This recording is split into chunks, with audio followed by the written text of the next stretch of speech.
पुस्तकालय में क्या मिलेगा? पुस्तकें। दुखालय में क्या मिलेगा? तो संसार दुखालय है, तो इसमें दुख के अलावा और कुछ है ही नहीं। लेकिन ये किसके लिए है दुखालय? उनके लिए है दुखालय जो शास्त्र के द्वारा कहे हुए विधि से जीवन को नहीं जीता है। उनके लिए दुख के सिवाय और कुछ नहीं मिलने वाला है। जो बहुत प्रमादी है, जो बहुत बकवादी है, उनके लिए उनके जीवन में दुख के अलावा और कुछ नहीं आएगा। वो ठीक है, वो ब्लेम करते रहेंगे, इसके कारण ऐसे हुआ, इसके कारण हुआ, थोड़ा थोड़ा छींटे दूसरों को भी मारते रहेंगे, पर उनके जीवन में कोई पुष्प खिलने वाला है नहीं। उनके लिए दुखालय है ये सारा संसार। और जिनका जीवन बिल्कुल नपा तुला है, एक पल भी जो बर्बाद नहीं करते हैं, निरंतर विद्याभ्यास में, व्रताभ्यास में, पूजा में, साधना में, तपस्या में, अपने जीवन को दिव्य बनाने में सजगता से लगे हुए हैं, उनके लिए ये संसार भी क्या बन जाता है? ईश्वर का ही रूप बन जाता है। तब वो कहते हैं कि एक ईश्वर इससे अतीत है, वो विश्वातीत रूप है, और ये भी भगवान का ही एक रूप है, ये संसार भी, क्योंकि सारा उसी ने बनाया, तो सब में उसी को देखता है वो व्यक्ति। तो इसलिए जो संस्कारों से युक्त जीवन जीता है, उसके लिए तो फिर ये बहुत उन्नति का मंदिर है, उसके लिए दुखालय नहीं है, ये मंदिर है, फिर उसके लिए पूजा करने का स्थान है। स्वकर्मणा तम अभ्यर्च्य, अपने कर्मों से उसको अर्चना करके, आराधना करके, सिद्धिम विंदति मानव, सिद्धि को प्राप्त कर लेता। अपने सारे कर्म क्या बन जाते हैं उसके लिए? पूजा। तो उसके लिए तो बहुत अच्छा है ये। और जो सुसंस्कृत संस्कारों के से युक्त होकर के जीवन नहीं जीता है, तो उसके लिए दुखालय है फिर ये, उसको फिर अनेक जन्मों में बांधने वाला है। तो आपको समझ में आया संस्कारों का क्या महत्व है?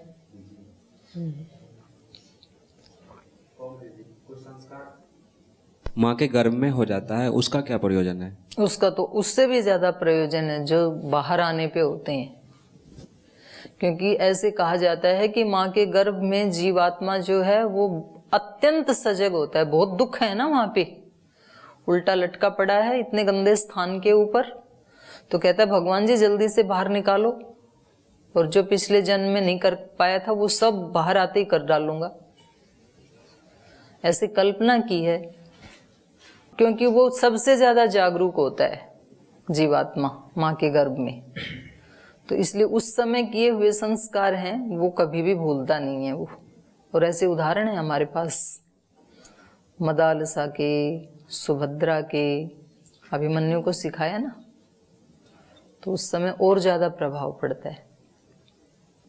और बताओ। ओम दीदी जी, आपने पिछली कक्षा में कहा था कि प्रभु जी हमारे दोष हर लेते हैं। इसको ऐसे समझ सकते हैं कि वो हमको दोषों को दूर करने की शक्ति दे देते हैं? जी। उसकी उपस्थिति मात्र ही दोषों को हर लेने वाली होती है, उपस्थिति ही पर्याप्त है। आप लोग जब शोर मचा रहे होते हो मेरे आने से पहले, और फिर जब मैं आके बैठ जाती हूँ यहाँ, तो जो समझदार हैं उनके लिए तो इतना ही पर्याप्त है, मैं यहाँ के बैठ जाऊं बस, कुछ बोला थोड़ी मैंने, सभी चुप हो ही जाते हैं ना फिर। और जो समझदार नहीं, वो थोड़ा बहुत करते हैं, फिर जल्दी वो भी समझ जाते हैं। लेकिन तो सूर्य एक अंधकार को हटाने के लिए सूर्य की उपस्थिति बहुत है। सूर्य को कोई शोर थोड़ी मचाना होता है कि अंधकार अब तुम चले जाओ, अब हम आ गए हैं, अब तुम्हारा यहाँ दाल गलने वाली नहीं है, ऐसे थोड़ी सूर्य कहता है। तो ऐसे परमात्मा की तो उपस्थिति ही पर्याप्त है। और परमात्मा कहीं गया नहीं है कि आकर के उपस्थित होगा, वो सर्वत्र सर्व समय में सब स्थान पे उपस्थित ही है, सदा सर्वकाल के लिए। सर्वव्यापक है, सर्वज्ञ है, सर्वांतर्यामी है, अंदर भी है बाहर भी है। आप जिस प्रकृति के साथ एकाकार हो रखे हैं, शरीर के साथ, मन के साथ, विचार के साथ, शारीरिक संबंधों के साथ, इंद्रियों की रुचियों के साथ, विषयों के साथ, उससे थोड़ा सा एक कदम पीछे हट जाओ, बस हटा लो अपने आप को, फिर परमात्मा के साथ ही हैं आप। और वहां उसकी जो उपस्थिति आप अनुभव कर रहे हैं तो दोष होंगे ही नहीं, उसकी उपस्थिति पर्याप्त है। आप एक कदम पीछे हटो, कोई दोष होगा ही नहीं आपसे, हो सकता ही नहीं है। महात्मा बुद्ध से कोई दोष हो सकता है जीवन में? क्योंकि वो शरीर से एक कदम पीछे हटे हुए व्यक्ति हैं। महर्षि दयानंद से कोई दोष हो सकता है? कोई दुरित आ सकता है उनके जीवन में? क्योंकि वो लाइट में उपस्थित हैं। ईश्वर की उपस्थिति पर्याप्त है बस। और उपस्थिति हम सबके ऊपर ही बनी हुई है, लेकिन हम उस उपस्थिति को होते हुए भी नजरअंदाज करने में लगे हुए हैं। पूरा जी जान जुटा रखा है हमने कि हम आपकी उपस्थिति में नहीं हैं, नहीं हैं, नहीं देखेंगे आपको, नहीं सुनेंगे, नहीं मानेंगे। तो आप कितना भी हट कर लें, लेकिन आप उसकी उपस्थिति को तो हटा नहीं सकते हैं, वो तो उपस्थित है ही। तो नुकसान किसका होगा? जो ऐसा मानेगा। नुकसान तो उसी का होगा ना। जैसे मैं कक्षा में उपस्थित हूं और आपका मन हट करे कि हम तो नहीं मानेंगे आप उपस्थित हैं, हम तो बिल्कुल नहीं सुनेंगे, आप जो बता रहे हैं उसको नहीं सुनेंगे, हम तो आप बोलने भी नहीं दोगे तो इशारों में बात करेंगे, लेकिन हम आपकी बात नहीं सुनेंगे। तो आप कितना भी दुराग्रह करें, मैं तो उपस्थित हूं ही यहाँ पे। और नुकसान किसका होगा? जो उपस्थिति का लाभ नहीं लेगा तो आपका ही होने वाला है। क्योंकि मैं तो एक माध्यम बनी, भगवान ने आपके लिए कोई प्रसाद भेजा शास्त्र के माध्यम से, वो यदि आपने नहीं लिया तो नुकसान किसका होगा? हमारा होगा। तो जो महापुरुष हैं वो भगवान की उपस्थिति को फील करते हैं, तो उनकी भगवान की उपस्थिति ही पर्याप्त है। यही है दुखों को हर लेने का उसका नाम। सूर्य की उपस्थिति मात्र ही पर्याप्त है, बस वो सारे गीलेपन को, सारी दुर्गंध को हर ही लेता है। आप कीचड़ डालो धूप में तो थोड़े दिन में उसमें से स्मेल चली जाएगी, और उसके अंदर जो गीलापन था वो उसको हर लेगा। उसकी उपस्थिति बहुत है, वो कोई हाथ से ऐसे सूखेपन को थोड़ी उठाएगा। सूर्य की उपस्थिति बहुत है, वो अपने आप ही सूख जाएगा। तो ऐसे ईश्वर हमारे दोषों को हर लेते हैं। इसका अभिप्राय क्या है? ईश्वर की उपस्थिति ही पर्याप्त है। जब हम ये सोच लेते हैं कि ईश्वर मुझे देख रहा है, मुझे जान रहा है, मुझे सुन रहा है जो मैं बोल रहा हूँ, मेरे भावों को भी जान रहा है, मेरे विचारों को भी जान रहा है, मेरे कर्मों को भी देख रहा है, मेरी चालाकियों को भी देख रहा है, मेरे दुराग्रहों को भी देख रहा है, मेरी पूजा समर्पण को भी देख रहा है। जानता है वो? नहीं तो इतनी छोटी छोटी पूजा और इतना विराट ईश्वर, मतलब क्या उसका कोई औचित्य होता है क्या? छोटी छोटी हमारी सेवाएं, छोटे छोटे सुकृत, हमारे पुण्य, और ईश्वर इतना विराट। तो सुदामा कृष्ण के पास मिलने गए तब क्या लेके गए थे? कितने चावल?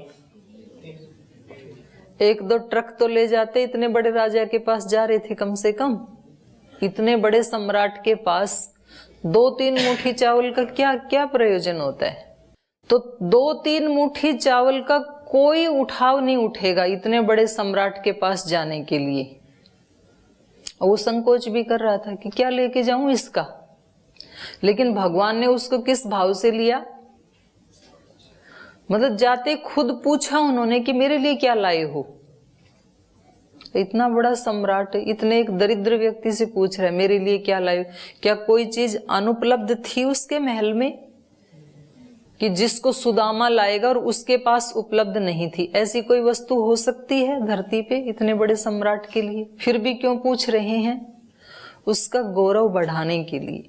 और वो छिपाता है तो भी छीन लेते हैं और उसके सामने ही खाते हैं उसको।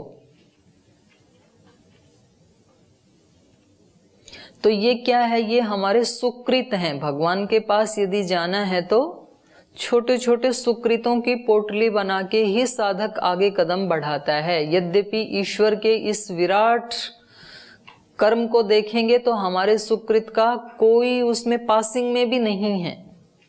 विष्णु कर्माणि पश्यत यतो व्रतानि पश्पसे। उसके कर्मों को हम देखें, क्या क्या सूर्य, चंद्र, पृथ्वी, नक्षत्र, ग्रह, उपग्रह क्या क्या बनाई।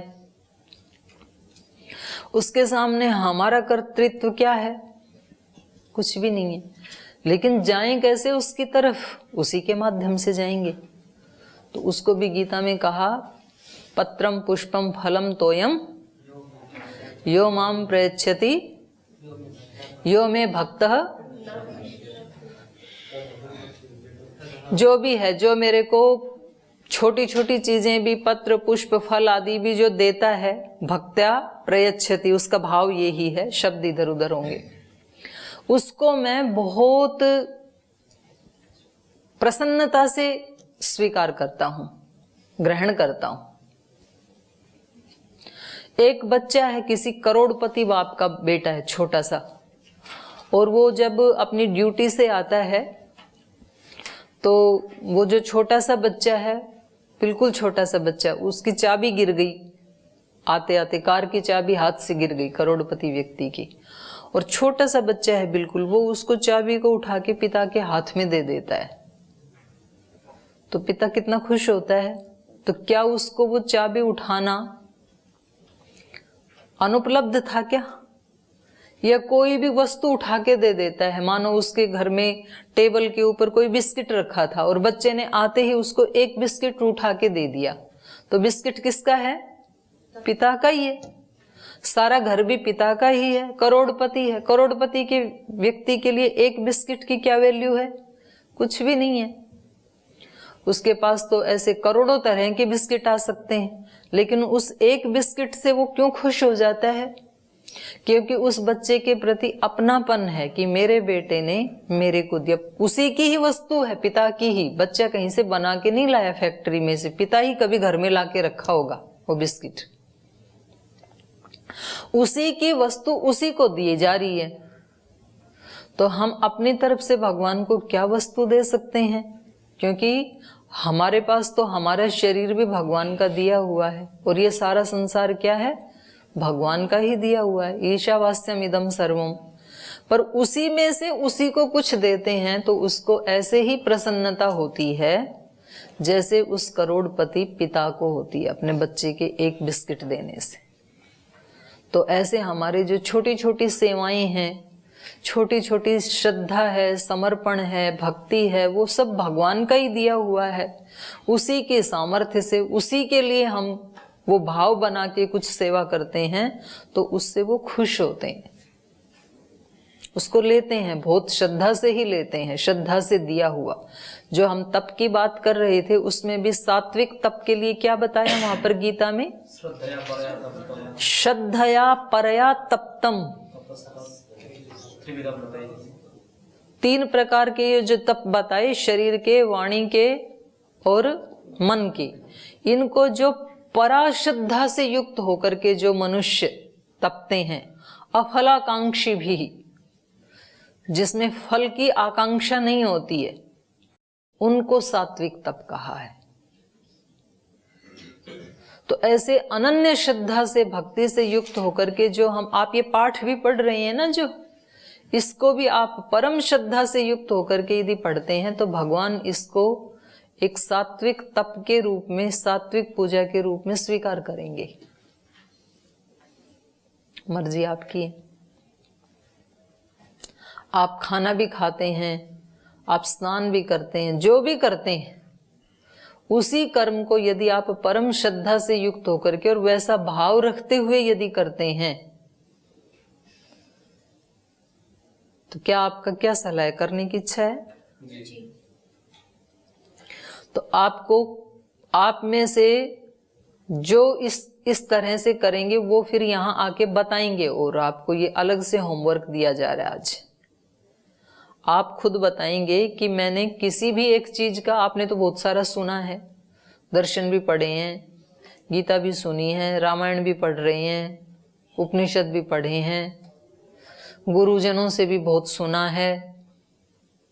तो उसमें से जो आपको सबसे अच्छा लगा, जिसको आप सबसे पहले पकड़ लेना चाहते हैं, उस किसी व्रत का, किसी अच्छी बात का आप अपने जीवन में पालन करके और फिर आप बताएं कि मैंने ऐसे किया कल से, या 2-4 दिन से।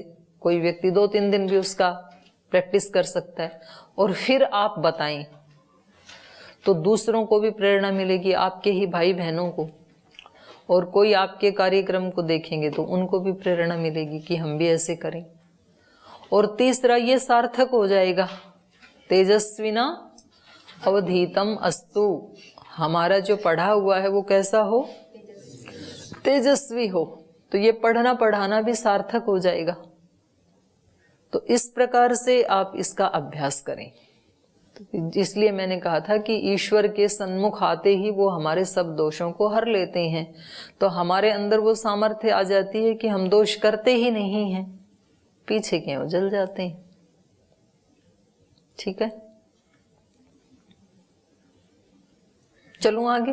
ओम दीदी जी, इसमें ऐसा हो सकता है जैसे आपने कहा कि ईश्वर की उपस्थित प्रेजेंस हो जाएगी, तो उसकी वो प्रेजेंस तो है, लेकिन हमारे विकारों का आवरण बहुत बड़ा है, ऐसा समझ सकते हैं। इसलिए हम नहीं समझना चाहिए, ये भी गलत विचार है।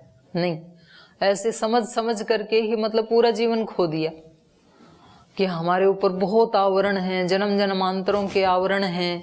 अब ये कितने दिन गाते रहेंगे इस गीत को हम? भाई यहाँ आए हुए भी, गुरुकुल में आए हुए भी किसी को 2 साल हो गए, 3 साल हो गए, 5 साल हो गए, 10 साल हो गए, तो कुछ तो हटा होगा।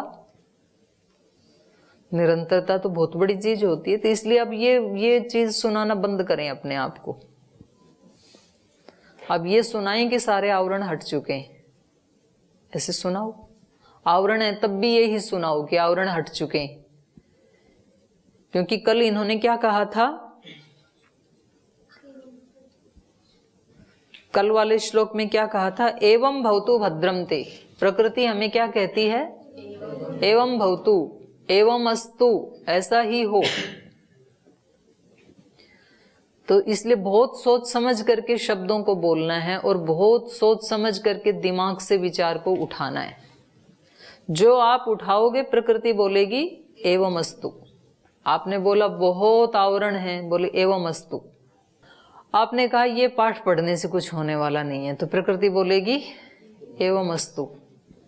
आप बोलोगे कि ये तो भेजा ही भगवान ने मेरे लिए है, बस अब तो एक रास्ता हाथ में लग गया, अब तो आनंद मिलने ही वाला है, तो प्रकृति बोलती है एवं अस्तु, एवं अस्तु, एवं भवतु, एक ही बात है। आप बोलोगे कि ये व्यक्ति तो कभी मेरा हित कर नहीं सकता है, ये मेरा जो मित्र है ये कभी मेरा हित नहीं कर सकता है, तो प्रकृति बोलेगी एवं भवतु। आप बोलोगे ये तो सदा ही मेरे से द्वेष करते रहे हैं, तो प्रकृति क्या बोलेगी? एवं भवतु। आप बोलोगे कि ये गुरुजनों की कृपा है मेरे ऊपर जो मैं यहां आ गया, तो प्रकृति क्या बोलेगी? एवं भवतु या एवं अस्तु। आप जो सोचोगे और जो बोलोगे सारी सृष्टि उसके ऊपर स्टैंप लगा देगी। तो इसलिए शब्द भी पहले विचार करके फिर बोलना है आपको, ऐसे नहीं बोलना मेरा मन नहीं लगेगा तो, मैं वहां नहीं रह पाया तो, मैं ऐसा नहीं कर पाया तो, मेरे दोष नहीं मिटे तो ये फिर प्रकृति बोलेगी एवं अस्तु, मिटेंगे ही नहीं, मन लगेगा ही नहीं। फिर पहले तैयारी ये कर रहे हैं तो लगेगा कैसे भाई? तैयारी ही ये करके जाओ कि कहीं भी मेरे को छोड़ दिया जाए, कहीं भी, 7 समुद्र के बीच में भी, पर मेरे मन को कोई विचलित नहीं कर सकता है। तो प्रकृति क्या बोलेगी? एवं अस्तु एवं भवतु, ऐसा ही होगा और आपको कोई नहीं कर सकता है। स्वामी जी महाराज बोलते हैं ना रोजाना, महाराज जी बोलते हैं ये शनि राहु केतु हैं तो मेरे ऊपर कोई चढ़ा के दिखाओ। अब अगला व्यक्ति इतना तैयार है तो उसके ऊपर शनि भी आते हुए डरेगा तो क्यों चढ़ेगा उसके ऊपर? नहीं चढ़ सकता है। और कमजोर आदमी यदि है, उसने मन से पहले ही हार मान ली, उसके ऊपर तो चढ़ेगा, फिर छोड़ेगा नहीं उसको। तो हमें शब्द भी सोच के ही बोलने हैं और हमें विचार भी सोच करके ही करना है, गलत विचार नहीं उठाना। और ये सभी ऋषि कह रहे हैं ना, एक तरफ से जब सब एक ही बात कह रहे हैं तो उस पर विश्वास करना ही होता है। महर्षि पतंजलि भी यही कह रहे हैं, क्लिष्ट वृत्ति को हटाओ, अक्लिष्ट वृत्ति को पहले रहने दो और उसके बाद वो भी हट जाएगी अपने आप ही, अक्लिष्ट भी हट जाएगी, पहले क्लिष्ट को हटा दो। और वर्तमान की भाषा में लोग बोलते हैं नेगेटिव थिंकिंग को पहले हटाओ, फिर पॉजिटिव भी हट जाएगी, फिर आप निर्विचार की स्थिति में चले जाएंगे। विचार जहां है ही नहीं, वो हमारी ही सत्ता का एक पार्ट है निर्विचार, वहां अध्यात्म प्रसाद मिल जाएगा। निर्विचार वैशारद्दे।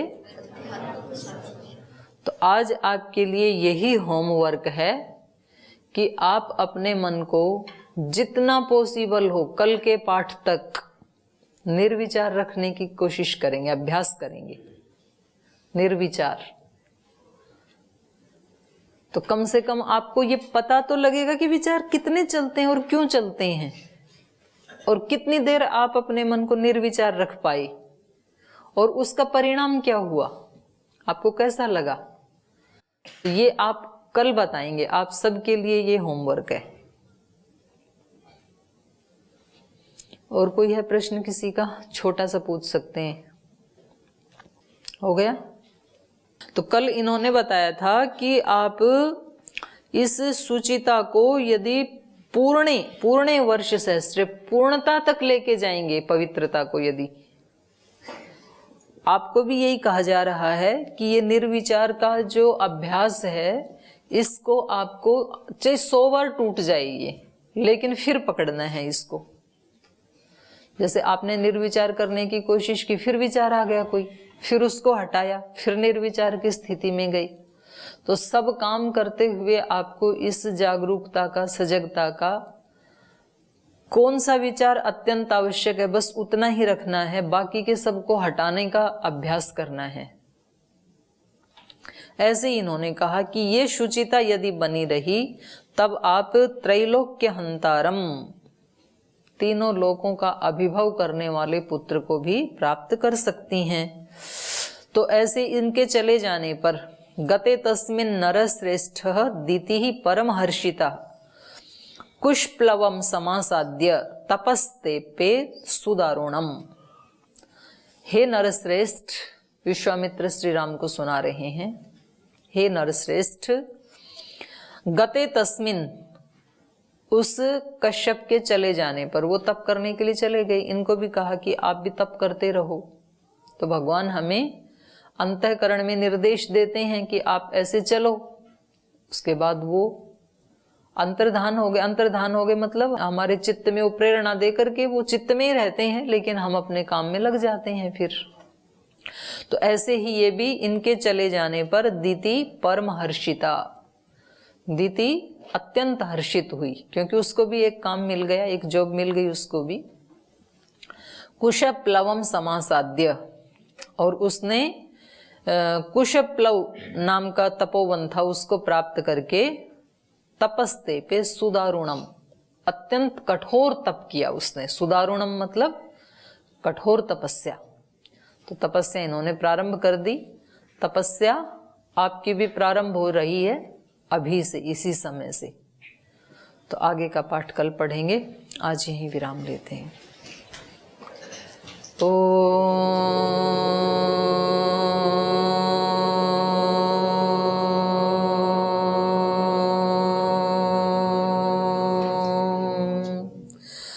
शांति शांति शांति। श्री गुरुभ्यो नमः। हरि के नाते से सब नाते, इससे सभी सुहाते। हरि के नाते से सब नाते, इससे सभी सुहाते। किससे वैर करेंगे प्यारे, विविध रूप धर आते। किससे वैर करेंगे प्यारे, विविध रूप धर आते।